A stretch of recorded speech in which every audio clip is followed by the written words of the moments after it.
I ran barefoot into the driveway, my heart hammering so hard I thought it might break through my chest. The garbage truck was already there, its mechanical arm lifting our bin, tilting it toward the compactor. My wife's sewing machine, the old Singer she had used for 30 years, was inside that bin. "Stop!" I screamed, waving my arms like a madman. "Please stop." The driver looked down at me from his high seat, one hand on the controls. He hesitated. The bin was already halfway up, already tipping.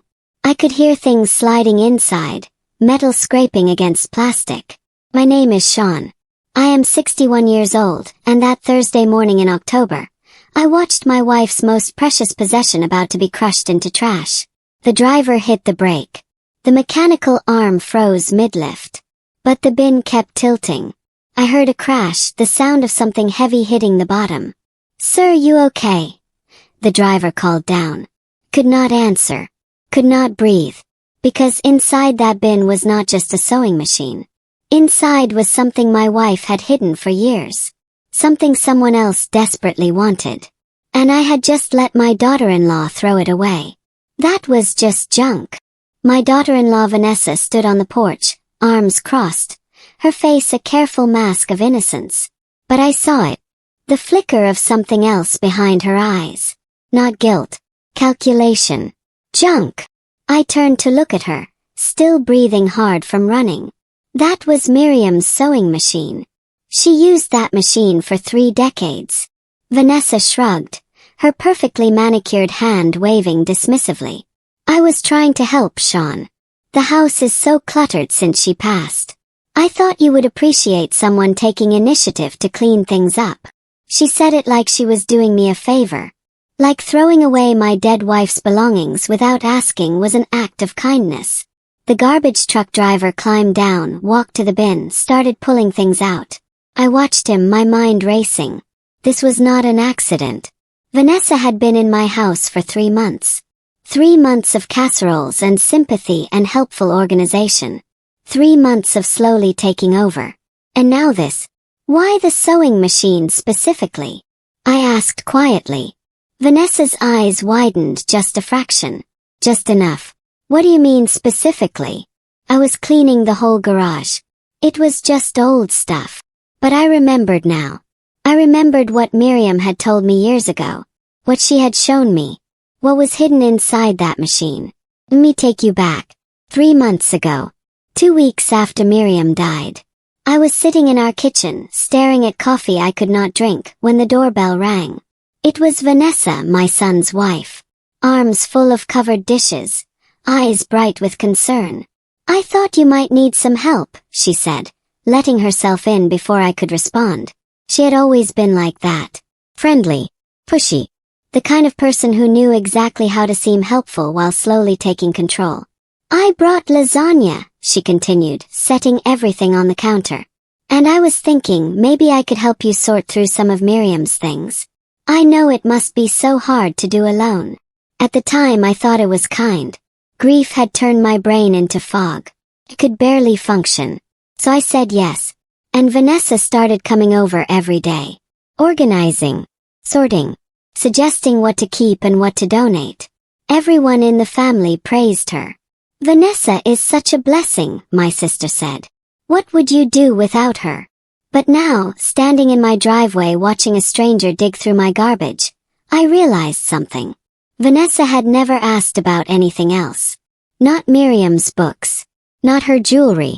Not her photographs. Just the sewing machine. Only ever the sewing machine. 2 weeks before she threw it away, Vanessa had asked about it. We were in the garage. She was holding a box of old curtains, looking around with that critical eye she had. "What's that?" she asked, pointing at the Singer in the corner. "Miriam's sewing machine," I said. "She made quilts. Clothes for our grandchildren. Everything. Does it work?" "I do not know. I have not touched it since she died." Vanessa walked over, ran her hand along the wooden base. The machine was old. 1960s vintage. Heavy. The kind built to last forever. "It is taking up so much space," Vanessa said. "Have you thought about donating it?" I am sure someone could use it. I shook my head. Not that one. That stays. She smiled, nodded, said something about understanding sentimental value. But her eyes lingered on that machine longer than they should have. At the time I brushed it off. Now it felt targeted. The garbage truck driver had pulled out 3 bags and a broken lamp. He was reaching for something else. Something heavy. Wait, I called out. I walked to the bin, looked inside, and saw it. The Singer. Lying on its side. The wooden case cracked, but intact. My hands were shaking as I reached for it. Let me help you with that, the driver said, pulling the machine out carefully. It was heavier than I remembered. Solid oak base, cast iron body. The kind of machine you could pass down for generations. I held it in my arms like a child. Looked at Vanessa. She was still on the porch, but something had changed in her posture. She was tense now. Alert. I should get inside, she said quickly. I will clean up the garage like I promised. She disappeared through the front door before I could respond. The driver set the machine on the driveway. You want me to take the rest? I nodded, not looking at him. Not looking at anything except that machine. 'Cause I was remembering. 6 years ago, Miriam and I were in our bedroom. Late at night. She had just finished a quilt for our granddaughter. Come here, she said. I want to show you something. She led me to the sewing machine.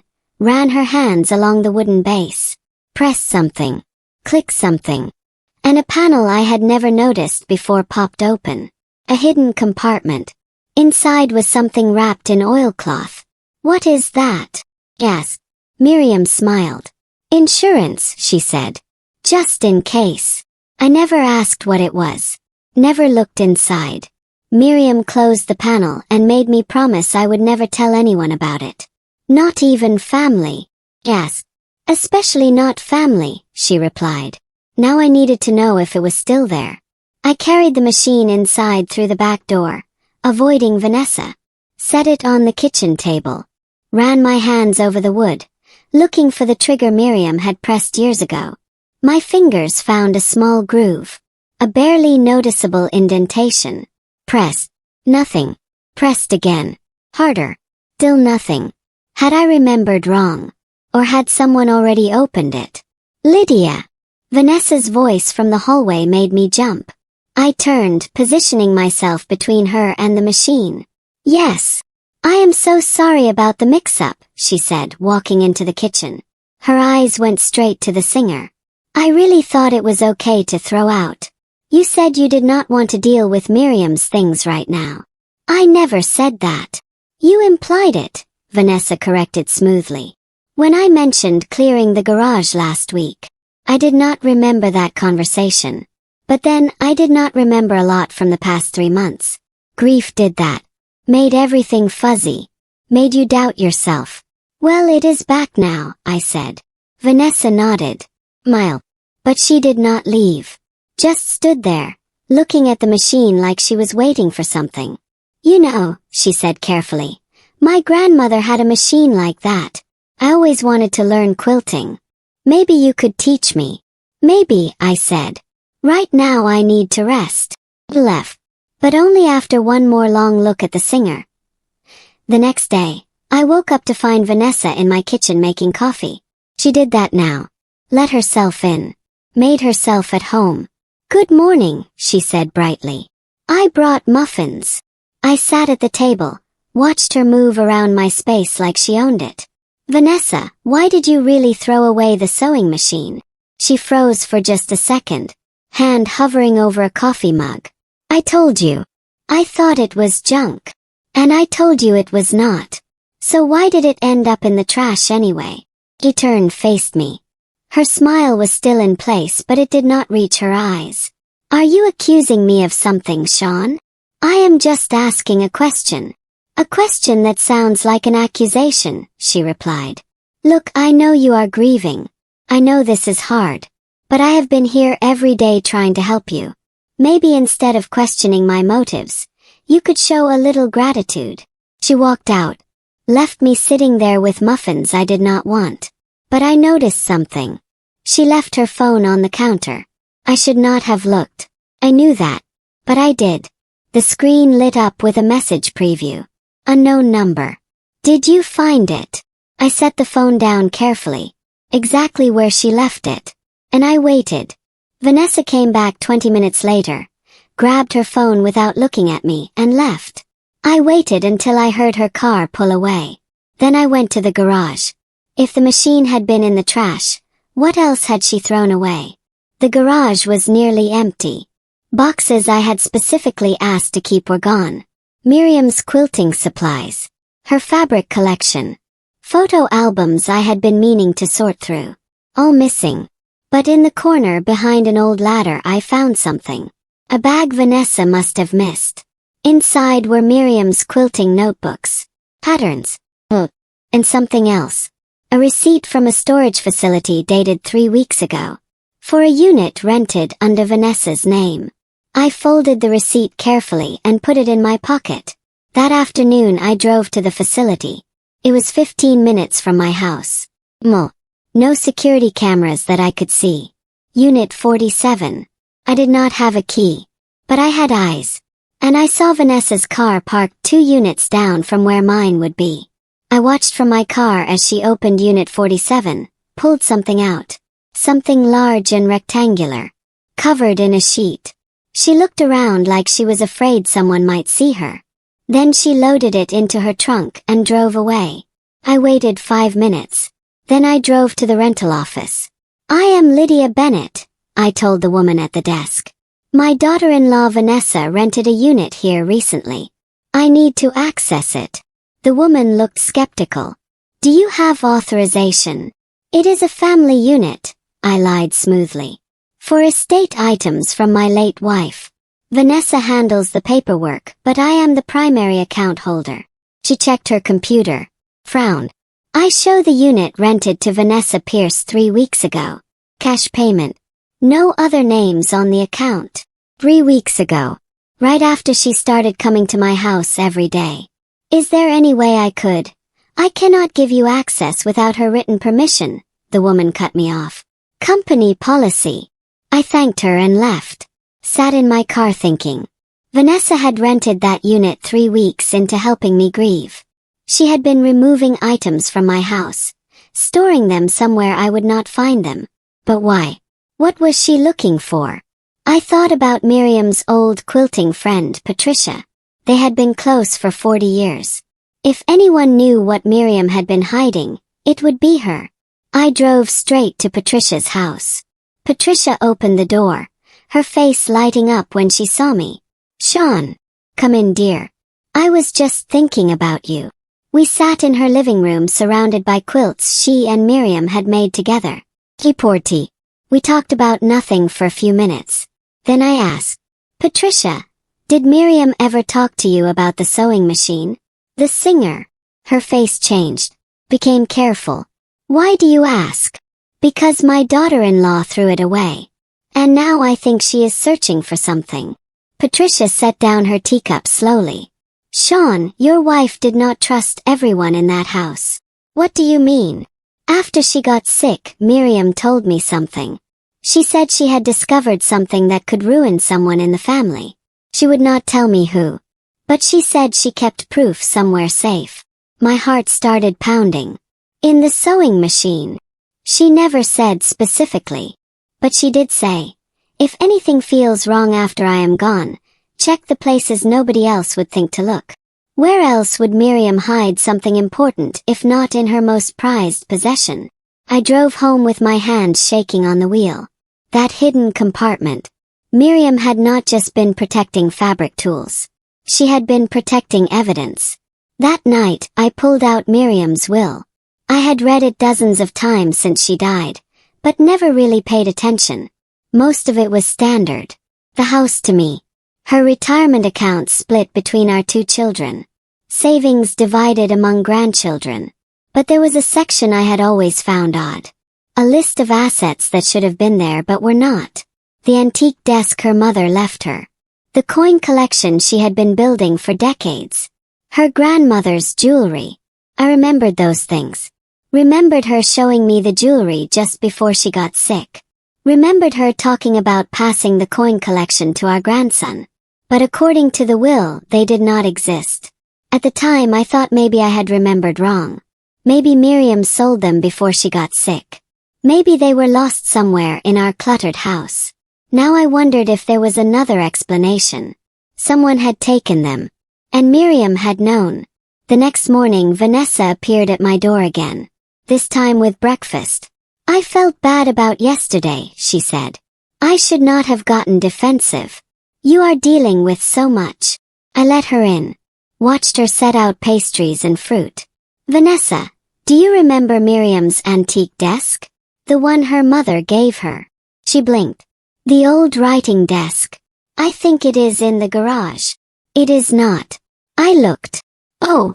She turned away, busying herself with coffee.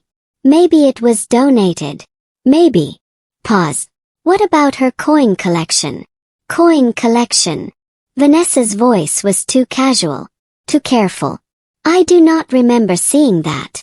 It was worth about $30,000. I said it like I was just thinking out loud. Not accusing. Not testing. But Vanessa went very still. 30,000. At least.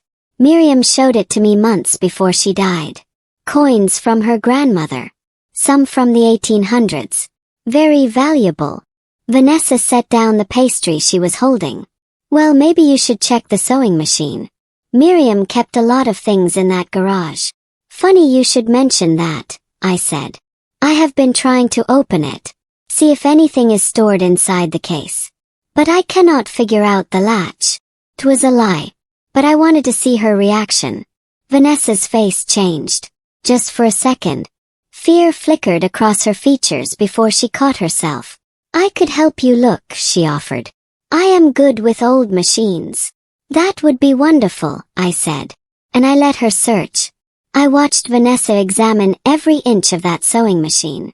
She ran her hands over the wood. Tested every visible hinge. Pressed every decorative brass fitting. She was looking for the hidden panel. And she did not know I was watching her every move. I do not see anything, she said finally, frustration creeping into her voice. Maybe there is nothing inside. Maybe, I agreed. But that night after she left, I looked closer at where she had been pressing. And I found something. Scratch. Fresh. Like someone had tried to pry open a panel with a screwdriver. She had been here before. In my house. Alone. Searching. I started thinking about the past 3 months differently. All those times Vanessa offered to stay and clean while I went for walks. All those times she insisted I take a nap while she organized. All those times I came back to find things moved, rearranged, gone. She had been searching all along. And I had let her. I remembered something else then. Conversation with Miriam 2 years before she died. We were sitting in the living room. She had just finished her taxes. I am worried about something, she said. I looked up from my book. What? I think someone has been accessing my accounts. Small amounts. Nothing obvious. But enough that I notice. Who? I do not want to say yet. Not until I am sure. She never brought it up again. I assumed she had been wrong. But now I realized. She had not been wrong. She had just stopped talking about it. Because she had found proof. And hidden it. The question was, hidden it where? I went back to the sewing machine. This time I did not press anything. I just looked. Really looked.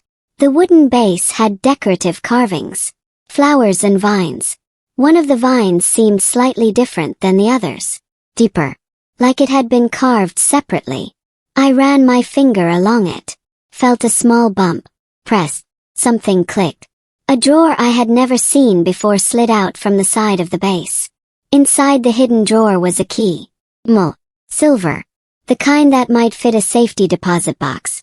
Nothing else. Just the key. I sat there staring at it for a long time. Miriam had hidden this. Miriam had known someone would come looking. And she had left me a trail. But the trail was not what Vanessa was looking for. This was something else. Decoy. Because Miriam was clever. She would not have kept her real evidence in the first place someone searched. She would have put it somewhere safer. somewhere only I would know to look. That is when I remembered. The safe. We had a small fire safe in the back of our bedroom closet. Miriam had the only key. Or so I thought. After she died I could not find it. Assumed it was lost in the chaos of hospice and funeral arrangements. But what if she had hidden that key too? I searched the sewing machine again. This time more carefully. Opened the bobbin case. Checked inside the thread compartments. Looked under the foot pedal. And there, taped to the underside of the wooden base, was another key. This one larger. Tarnished brass. The safe key. I did not open the safe right away. Instead I did something else. I called Vanessa. I am giving up on the sewing machine, I told her. I think you were right. It is just a machine. I am going to donate it. Silence on her end. Then carefully. Are you sure? Yes. I am ready to let go. Will you help me load it into my car tomorrow? Of course, she said quickly. Too quickly. That night I heard something. Movement outside my house. I looked out the window. Saw a figure in my driveway. In the dark. Trying my back door. I turned on the porch light. The figure ran. But not before I saw her face. Vanessa. She had tried to break into my house. And now I knew. She was not just searching. She was desperate. The next morning I waited for Vanessa to arrive. She came right on time, smiling like nothing had happened. Ready to get rid of that old machine, she asked. Actually, I changed my mind, I said. I think I will keep it after all. Her smile slipped. But you said. I know what I said. But I talked to Patricia last night. She reminded me that the machine was a gift from Miriam's mother. I cannot just throw that away. Vanessa's jaw tightened. Right. Of course. She left quickly. And I went to my bedroom closet. Opened the safe with the key from the sewing machine. Inside were documents, bank statements, letters, and photographs. I started reading. And my blood went cold. The documents told a story. A story of theft that had been happening for 3 years. Transfers from Miriam's accounts. Small at first, then larger. To an account that did not belong to either of us. I found the account number on one of the statements. Ran it through a people search website. The account belonged to our son, Damien. Vanessa's husband. My son. He had been stealing from his own mother. For years. And Miriam had discovered it. Had documented everything. Had planned to confront him. But then she got sick. And she ran out of time. There was a letter in the safe. Addressed to me. In Miriam's handwriting. Sean, if you are reading this, I am gone. And Damien has not stopped. I discovered he has been taking money from us for years. Gambling debts, I think. Vanessa might know. Might not. I could not bear to tell you while I was alive. But after I am gone, you need to know the truth. Protect yourself. Protect our home. I'm sorry I was not stronger. I'm sorry I could not fix this before I died. But I left you everything you need to stop him. The will you have is fake. The real will is in my safety deposit box at First National. Box 847. The key is in my sewing machine. Find it before he does. Love you. Always. Miriam. I sat on my bedroom floor for an hour. Just sat there with that letter in my hands. My son. My own child. And Vanessa knew. She had to have known. That is why she threw away the sewing machine. That is why she had been searching my house for months. She was looking for evidence. Looking for the documents that would prove what Damien had done. And she thought they were inside the machine. But Miriam had been smarter than that. She had put the evidence in the safe. And the key in the machine. 2 steps. 2 locks. 2 chances for someone to stop and think about what they were doing. Called the bank. Asked about safety deposit box 847. They confirmed it was under Miriam's name. And that accessing it required 2 keys. One they had. One I needed to bring. I had that key now. The small silver one from the sewing machine drawer. I did not go to the bank right away. 'Cause I had one more test to run. I called Vanessa. I need to talk to you about something important, I said. Can you come over? She arrived within 20 minutes. Nervous energy crackling around her. "What is it?" she asked. "I was cleaning out the garage again," I said. "And I found something strange. A receipt for a storage unit. Rented 3 weeks ago."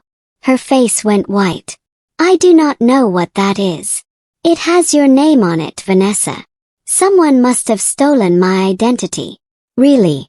"'Cause I drove by that facility. And I saw your car there yesterday." She stood up. "I think I should go." "I think you should sit down," I said quietly. "And tell me what you and Damien have been looking for." She stared at me. Then she broke. "It is not what it looks like." "Then what is it?" "Damien made mistakes. Bad investments. He borrowed money from Miriam to cover them. He was going to pay it back." "Borrowed?" I pulled out one of the bank statements. "This shows regular transfers for 3 years. $50,000 total. That is not borrowing. That is stealing." Vanessa's mouth opened. Closed. Opened again. "Miriam said he could." "Miriam never said that. Because I found her real will. The one Damien tried to replace. The one that removes him completely. Because she knew what he did." Vanessa stood up so fast her chair fell backward. "Where is it?" "Where is what?" "The real will. Where did you find it? Why does it matter?" I asked calmly. "Because," she said, and now her voice was shaking, "because if you file that will, Damien gets nothing. He is already in debt. The people he owes money to are not the kind who wait. If he loses his inheritance, we lose everything." "You mean you lose everything," I corrected. "Damien made his choices. Now he has to live with them." Vanessa's face twisted. "You do not understand. Miriam was cruel. She cut him off when he needed help the most. We had no choice." "There is always a choice," I said. "And you chose to steal from a dying woman. You chose to throw away her most treasured possession. You chose to lie to me for 3 months." Vanessa backed toward the door. "I need to make a phone call." "Go ahead," I said. "Call Damien. Tell him I know everything." Literally ran out of my house. I watched her get in her car and speed away. And I knew where she was going. To find the sewing machine parts she thought I had not recovered. To find the evidence she thought was still hidden. To sprint to the trash. Just like the title promised. Followed her. Not in my car. I did not need to. Because I knew where she was going. Back to the storage facility. Back to Unit 47. Back to where she had been hiding things she had stolen from my house. I waited 30 minutes. Then I drove there myself. Her car was parked outside Unit 47. The door was open. Inside I could hear her tearing through boxes. Frantic. Desperate. I walked up slowly. She did not hear me. She was too busy pulling apart the sewing machine parts she had taken. The carrying case. The accessories. The bobbin holder. Looking for something that was not there. "It is not in there," I said. She spun around. Her face was red. Street. "Where is it?" "The evidence." "Have it." "The real will." "Have that too." "Everything Miriam wanted me to find." "I found it." Vanessa collapsed. Literally sank to the floor of that storage unit. "We are ruined," she whispered. "Yes," I agreed. "You are." Inside that storage unit were all the things that had gone missing from my house. The antique desk. The coin collection. The jewelry. Everything Miriam had listed in her real will as being stolen. Everything Vanessa and Damien had taken. Everything they had been planning to sell once enough time had passed. Once I had stopped noticing. Once the grief had faded enough that I would not remember exactly what Miriam had owned. The hidden panel in the sewing machine had never contained evidence. It had contained keys. 2 of them. One to the safe in my house. One to the safety deposit box at the bank. And inside that box I now knew was the real will. The list of stolen items. The proof of what Damien had done. And a letter from Miriam naming Vanessa as an accomplice. Because Miriam had seen it all. Had documented it all. Had known that after she died they would not stop. had prepared for this exact moment. She had written their ending before they even knew it had begun. I called the police from that storage unit. They came. They took photographs. They took statements.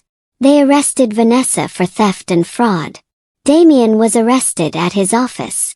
Both of them tried to blame the other. Both of them claimed they were victims. Both of them were wrong. The family fractured immediately. Some people believed me. Some did not want to believe that Damien could do something so terrible to his own mother. But I had evidence. Proof. Documents signed in Miriam's hand. Security footage from the bank showing Damien making unauthorized withdrawals. Screenshots of conversations between Damien and Vanessa planning how to cover their tracks. Miriam had thought of everything. Even after she was gone, she was protecting me. The trial took 8 months. The verdict took 2 hours. Guilty on all counts. Damien got 3 years. Vanessa got 18 months. They lost everything. Their house, their cars, their reputations. And I got everything back. The coin collection, the jewelry, desk. All of it returned exactly as Miriam had catalogued it.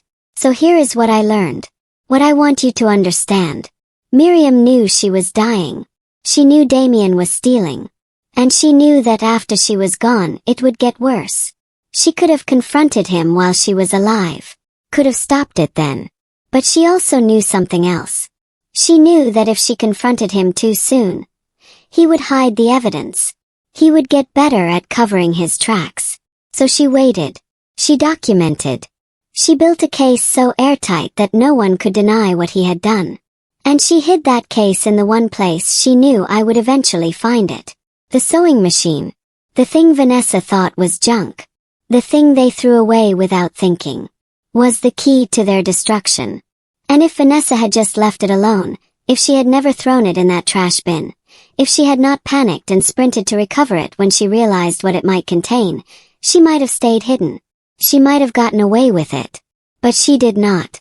Because quiet people, the ones you underestimate, the ones you think are too grief-stricken to notice, those are the ones who see everything. Miriam saw. And she made sure I would see too. The sewing machine sits in my living room now. Exactly where it belongs. Reminder. Not of what I lost, but of what I found. Thanks so much for watching. More of my most gripping stories are already on your screen. Click one now and do not miss the best part. You will love it. See you in the next story.